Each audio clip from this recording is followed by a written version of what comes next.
Nobel laureate Professor Wale Soyinka assails Department of State Services for refusing to release Revolution Now convener Omoyele Sowore despite court orders.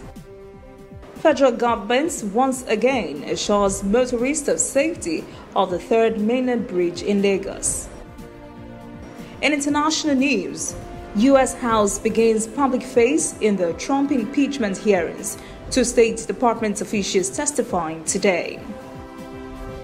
And in sport, Nigeria revives hope of Olympics by beating Zambia in their Group B match of under-23 AFCONs.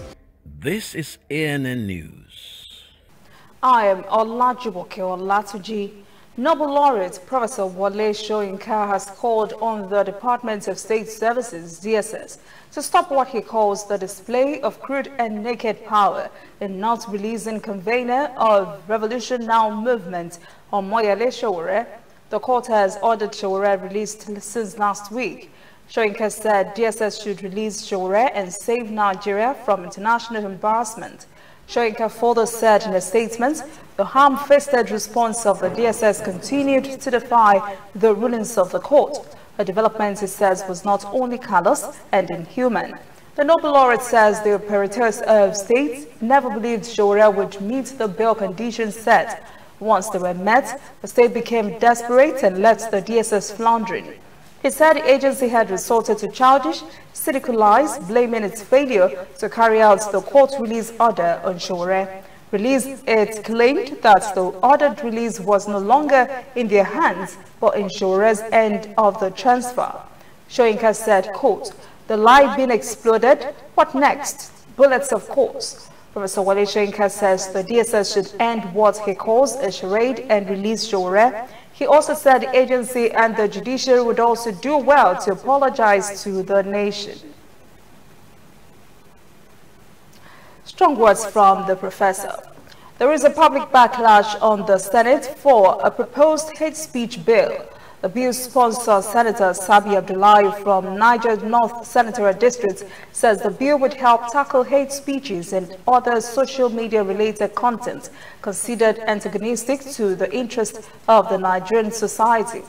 He has called on the National Assembly to establish a commission with administrative structures to deal with hate speeches in Nigeria. The bill passed its first reading on Tuesday, but has been denounced in many quarters. One of such reactions is from former presidential spokesman Reno Mokre, who has urged the Senate against passing the anti-hate speech bill. It says if the bill were passed, it will come back to haunt the senators one day.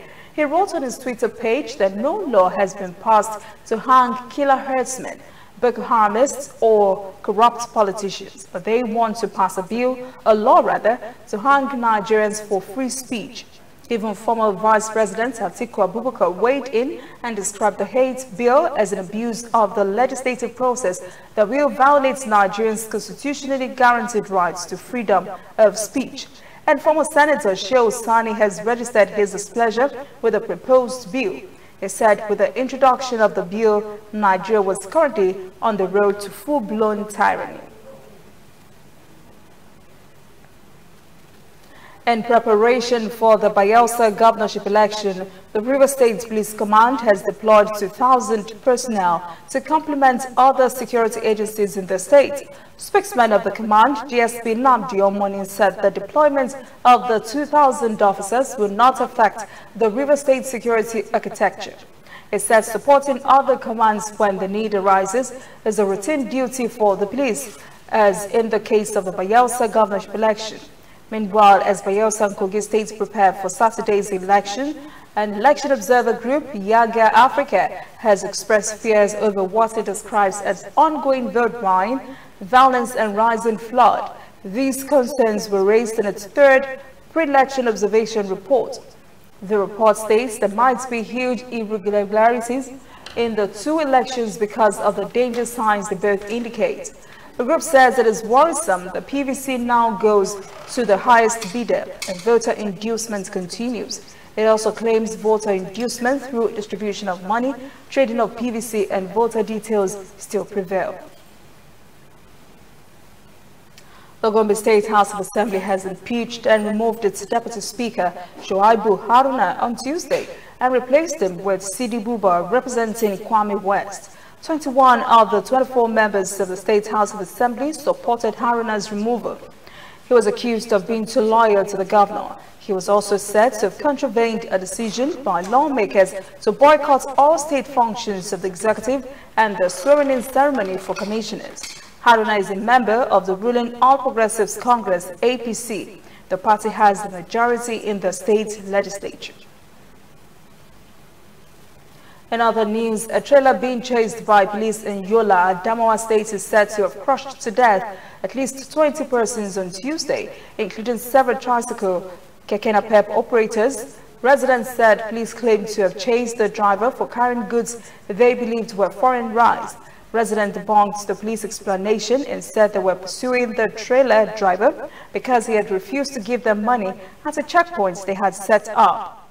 They said the truck was carrying farm produce, not foreign rice. Rumors about the safety of Third Mainland Bridge in Lagos has always circulated at intervals. Another interval has come and the rumor mongers are back with their old video that the bridge is about to collapse. And as usual, the federal government has reassured motorists the bridge is safe. Motorists have been advised not to be afraid of driving on the bridge. A federal controller for works in Lagos, Adedamola Kuti, told journalists on Tuesday that an old video being circulated on social media claiming that the Third Mainland Bridge has opened up and is shaking. He explained that the bridge is not designed to be static and the expansion joints are not structural elements. He said the government is mindful of public safety. Kuti said the worn-out expansion joints will soon be replaced. He said all the materials needed to replace the worn-out expansion joints on the bridge are already in the country, and work will commence once the traffic management plan is approved. Coming up, African news. Hundreds of thousands of displaced persons in the Democratic Republic of the Congo live in abject poverty. And later, international news. U.S. House impeachment hearings enter public phase today. 2 State Department officials testify. Dear Mommy, you went out that night with the baby in your tummy, but you did not come back. The baby is very fine and she eats and sleeps a lot. Everyone says that you are in a better place, but I miss you so much. I keep asking them, where is the better place? But nobody answers me. Auntie Kemi just hugs me and says, go and play. Mommy, I miss you. Please, when are you coming home? I still do miss you, Mom. And in honor of your memory, I'm a doctor today working with the MTN Foundation to save mothers and children every day. Ending mother and child mortality in Nigeria is dear to us. We will keep strengthening this most important bond just for you. Welcome back. This is ANN News. We now traverse the African continent for events making news. The UN Refugee Agency has reported hundreds of thousands of displaced persons in the Democratic Republic of the Congo's North Kivu and Ituri provinces are living in abject poverty and are subject to mass human rights violations. A wave of brutal attacks by armed groups in those provinces in June triggered the flight of some 300,000 persons, mainly women and children, from their homes. UNHCR says these forcibly displaced persons are living in dire conditions with host communities. Agency spokesman Babaka Loch says the civilians are unprotected, subjected to extreme human rights violations on a daily basis, and are living in fear of death and destruction. He said the conflict and brutality against the civilian population are overshadowed by an ongoing Ebola epidemic in the region. UNHCR is stepping up its response to the growing displacement crisis in eastern DRC. It is deploying additional staff to the area and is providing basic non-food relief. It has also built communal hangars and emergency family shelters to help keep the displaced safe. The 11th BRICS Economic Summit has begun today in Brasilia city, capital of Brazil. BRICS country Brazil, the Russian Federation, India, China and South Africa will discuss economic cooperation. Experts believe the member countries will further cement economic ties at the summit. Angela Capolo reports. South Africa is the smallest of the BRICS nations and was last to join the group back in 2010. It fast became a voice for the continent, but has also benefited significantly from growing economic trade ties. Its intra-BRICS trade now stands at around $35 billion. There is not a single country where we have not seen a serious increase in trade volumes over the last, say, 5 to 10 years, as well as investment flows. If you look at China, India, particularly those two countries, the trade levels, tourism levels, we've definitely seen that either directly or indirectly, us being a member of the BRICS has definitely given us a tremendous exposure to business communities, to potential tourists, etc. in those markets. The new development bank has so far been the most crucial institution. It provides cheaper financing than elsewhere in the market. Around $1.8 billion in loans has been approved for infrastructure projects in South Africa over the past 3 years. We see often when economies like South Africa is at the moment has low growth figures, what governments tends to do is to invest significantly into infrastructure to try and stimulate the market, to pump money into the market. Of course, that has the short-term benefits while projects are being constructed, creating jobs, creating extra financing into the economy.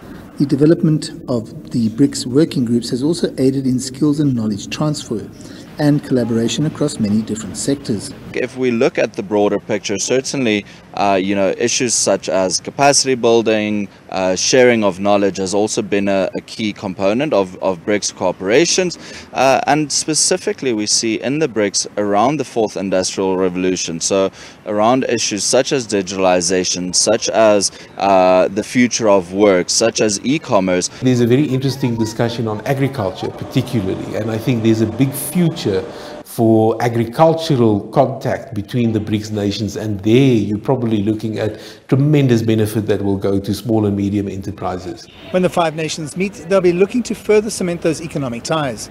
There'll be a focus on the fast-changing global digital economy, and South Africa, of course, are going to be pushing for the new development bank to actually widen its net to include other emerging markets.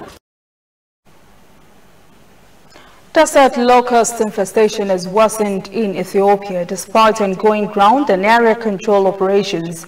The United Nations Food and Agriculture Organization has called on the Ethiopian government to take more action to curb the outbreak. Kaleta Wanjohi reports. In this laboratory in Addis Ababa, samples of the desert locusts that have invaded Ethiopia are being monitored by the Desert Locust Control Organization for Eastern Africa. Back in the field, they have caused havoc, attacking 4 of Ethiopia's 9 regions. The organization says moist soils, due to the continued rainfall in breeding sites, created a conducive environment for them to multiply. Desert locusts breed on the Red Sea coast, and those are the countries of Eritrea, Yemen, Sudan, and Somalia. And when the conditions are good, they breed and become migratory. So this time as we speak, they have invaded Ethiopia now. And I would like to say that we are making very huge efforts to control these locusts, because if left uncontrolled, they really devastate crops. Already, the UN Food and Agriculture Organization says locusts are consuming at least 1.7 million tons of green vegetation per day. Government says some farmers in affected regions are complaining of losing all their crops. The Ministry of Agriculture is spraying insecticides on the ground, while the Desert Control Organization is in charge of aerial control. We expect that these operations could go on up to mid-December. By mid-December, we'll know where we are. But about that is the time frame we have. But if it becomes necessary to go on, we are ready to do that. In fact, in Ethiopia now, because of the severity of the invasion, we have deployed 2 aircrafts. The locust controllers say more danger lies with this immature breed. The experts here say that the locusts have laid eggs in the field, so it will be important for them to go back after the eggs have hatched into hoppers and spray again. This will help to greatly reduce the invasion. In November and December, the UN Food and Agriculture Organization and the government are turning their attention to the breeding grounds. The UN has warned Kenya, Eritrea and Sudan to be on alert to control any invasion early, just in case the swarms spread from Ethiopia. This is a female one. And Zimbabwe's Parks Agency says more than 200 elephants have died amid a severe drought. The government is planning a mass relocation of animals to ease congestion. Spokesman Tinashe Farao said on Tuesday, many elephants have died in vast Hunge National Park alone since October. He said other parks are also affected.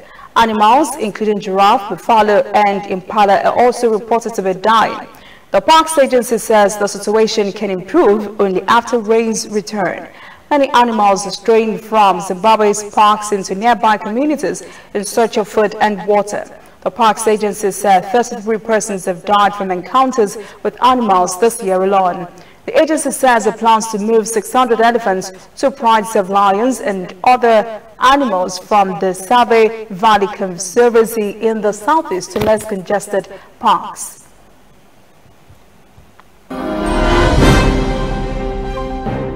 When we return, international news. U.S. House impeachment hearings enter public phase today. 2 State Department officials testifying. And later, sport, Nigeria beats Zambia in their Group B match of Under-23 AFCON. Welcome back. This is ANN News. Now to world events. The U.S. House Intelligence Committee has kicked off the first public hearings of the Trump impeachment probe, with 2 key diplomatic officials testifying now. The inquiry was sparked by a whistleblower's complaint about President Trump's July call with the president of Ukraine, in which Trump urged him to investigate a company that had employed Joe Biden's son. Since the whistleblower's complaint came to light, officials have testified behind closed doors about an apparent effort to pressure Ukraine to announce investigations using a White House visitor's leverage and withholding a Congress-approved much-needed military aid from Ukraine. The rapidly escalating investigation is just the 4th time in U.S. history that Congress has seriously considered impeaching a president. William Taylor, top U.S. diplomat to Ukraine and former U.S. Army officers testified in a closed-door session in October that U.S. aid to Ukraine had been explicitly tied to Ukraine's willingness to investigate Trump's political rivals. The other witness today, Joe Kent, is Deputy Assistant Secretary of State for European and Eurasian Affairs, overseeing State Department policy toward a number of countries, including Ukraine. Hong Kong government has closed all schools, including kindergartens, as the territory faces another day of escalating unrest. The city saw continued anti-government protests early Wednesday after a night of pitched battles at a top university. Overnight, police fired tear gas and rubber bullets as protesters at the Chinese University of Hong Kong started fires and threw petrol bombs. The Education Bureau has announced that every kindergarten, primary school and high school would suspend lessons on Thursday for safety reasons. It is the first time that all schools across the territory will close because of protest. Earlier in the week, many schools had already individually suspended classes. Several universities have also cancelled classes for the next few days. Bolivian Senator Jeanine Anez has declared herself interim president, despite a boycott by former President Evo Morales' allies that left the legislative chamber short of the legal minimum number of lawmakers required to appoint her. Anez declared herself president after the 3 persons ahead of her in the line of succession quit in the wake of massive protests following Morales' resignation. Morales went into exile in Mexico, says he was forced to resign by the military, characterizing it as a coup. He has vowed to continue fighting for Mexico. In a tweet, Morales called Anez's assumption of the presidency the most crafty and disastrous coup in history. Morales' supporters peacefully flooded the streets of the administrative capital, La Paz, to support the former president. Bolivia has been rocked by violent protests since the country held elections last month. Opposition politicians accused electoral authorities of manipulating the result of that contest in favor of Morales, who had been president for nearly 14 years. Up next, sport. Nigeria revives hope of Olympics by beating Zambia in their Group B match of Under-23 AFCON. Please stay with us. Welcome back. This is ANN News and Sports. Nigeria defeated Zambia 3-1 in their Group B match of the Under-23 Africa Cup of Nations. But this, Nigeria now plays second in Group B with 3 points. South Africa topped the group with 4 points after securing a draw against Zambia and defeating Ivory Coast 1-0. FIFA has banned Tanzania's former Football Federation President Jamal Malinzi for 10 years for misappropriation of funds and falsifying documents. Malinzi was also fined $500,000. The offences for which Malinzi was found guilty are in violation of FIFA Code of Ethics. That is ANN News this evening. Thank you for joining us. For details on these and other breaking stories, visit our website, annafrica.news. Conversation continues on our social media platforms, Twitter, Instagram, and Facebook at ANN Africa TV.